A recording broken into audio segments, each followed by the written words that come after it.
দফন করবে আজ আমার গো দফন করবে আজ আমার গো। তাই নিশিরাতে অন্ধকারে কেউ না জানো বুঝতে পারে, নিশিরাতে অন্ধকারে কেউ না জানো বুঝতে পারে, খটিয়ার উপর ফাতিমা গো, ফাতিমা গো, খটিয়ার উপর ফাতিমা গো।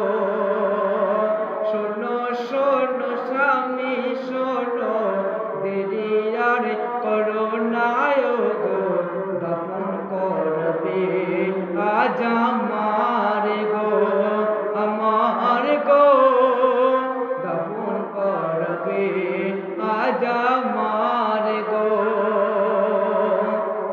এই কথা যখন হযরত আলী জানতে পারলেন, হযরত আলী যখন বুঝতে পারলেন আম্মা জান ফাতেমা দুনিয়া ছেড়ে অন্ধকার কবরে চলে যাবে, আখারে হাসান হোসেন অনাথ হয়ে যাবে, হযরত আলী ঝরঝর করে কাঁদছে আর বলছে দুনিয়া ছেড়ে আজকের ফাতেমা আমার কাছ থেকে বিদায় নেবে। সেই উদ্দেশ্য করে বলছে, ডুকে ডেকে দে আলী বলে ফাতেমা, কি কথা শোনালে আমার আমি সইতে পারি না। ডুকে রেখে দে আলী বলে ফাতেমা, কি কথা শোনালে আমার আমি সইতে পারি না।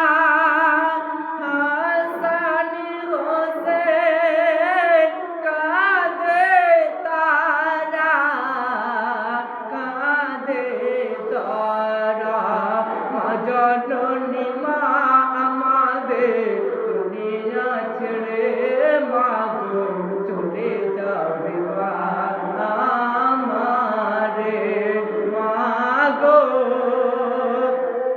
জননী মা আমাদের গো। শোনো শোনো স্বামী শোনো, দেরি আর করো না গো, দফন করবে আজ আমার গো, আমার গো দফন করবে আজ আমার গো। তাই নিশিরাতে অন্ধকারে কেউ না জানো বুঝতে পারে, খটিয়ার উপর ফাতিমা গো, ফাতিমা গো, খটিয়ার উপর ফাতিমা গো। নিশিরাত হয়ে গেল, ফাতেমাকে দাফন করে নিয়ে কবরের মাধ্যমে গিয়েছে। কবরের মাধ্যমে গিয়ে কবর কি বলছে, রে কবর এটা হলো জান্নাতের রানী মা ফাতেমা, এই জান্নাতের রানীকে তুমি কোনো কষ্ট দিও না, জান্নাতের রানীর মনে কোনো ব্যথা দিও না, এটা হলো জান্নাতের রানী আমার খোদা ঘোষণা করে দিয়েছে।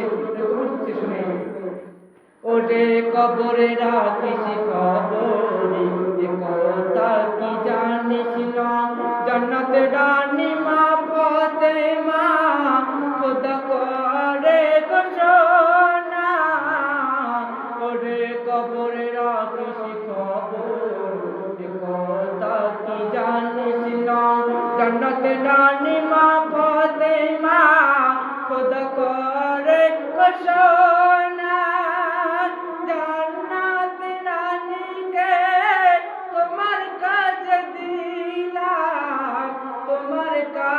দিলাম কোনো দুঃখ বেতা তাকে দিও না কবরে, ওরে এটা জান্নাতের রানী মা ফাতেমা, ফাতেমা গো জান্নাতের রানী ফাতেমা গো।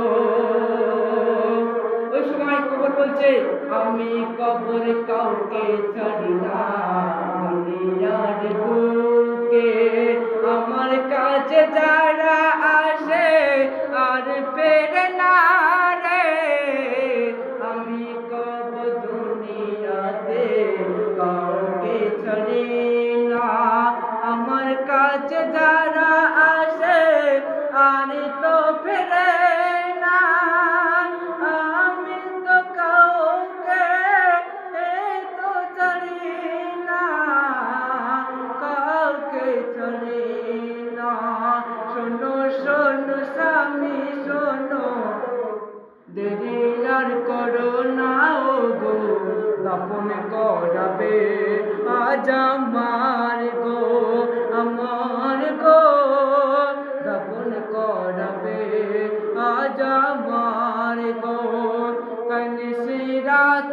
অন্ধকারে কেউ না যেন বুঝতে পারে খটিয়ার উপর ফাতেমা গো ফাতেমা